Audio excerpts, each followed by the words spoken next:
The first bit of news is that, according to Brazilian outlet O Globo, Flamengo have rejected Newcastle's latest bid for Matheus Franca, just days after Fabrizio Romano claimed we had offered €16 million for his services. The report suggests that we first went in with an offer of €13 million before upping it to €14 million with a further €2 million in add-ons, but it seems both were rejected by the Rio de Janeiro-based club. While we are yet to return with a third bid, it is believed that Flamengo would only be interested in a deal worth €20 million as well as keeping 50% of any future sale. Club director Marco Braz has also claimed that Franca is not for sale and that the club are not interested in negotiating Matheus Franca at this moment, yet via O Globo. However, the good news is that 90 Minutes have claimed the Magpies are still heavily involved in negotiations over a deal for the highly rated youngster after seeing an initial £14 million offer rejected by the Brazilian club. Given our need for new attackers, it will be interesting to see whether we will give in and pay the extra €4 million,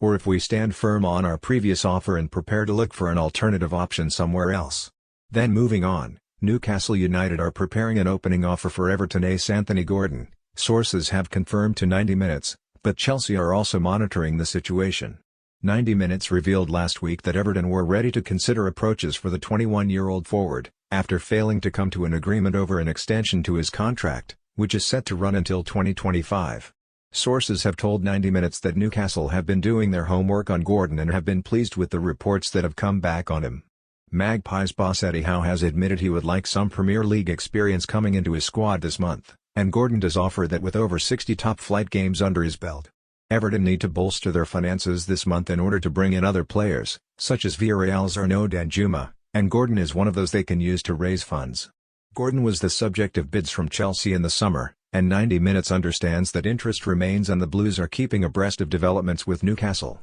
along with other Premier League clubs such as Aston Villa, Leicester, and Nottingham Forest. Interestingly, Gordon may not be the only Everton player that Newcastle and Chelsea go head-to-head on, as 90 Minutes understands that they have both also asked about midfielder Amadou Onana. The 21-year-old Belgian only joined Everton in the summer on a £33 million deal from Lille and he has impressed during their challenging first half of the season, but there is now a chance he could be in for a shock move this summer, although it remains to be seen whether Everton would contemplate allowing him to leave. Let's see how this develops.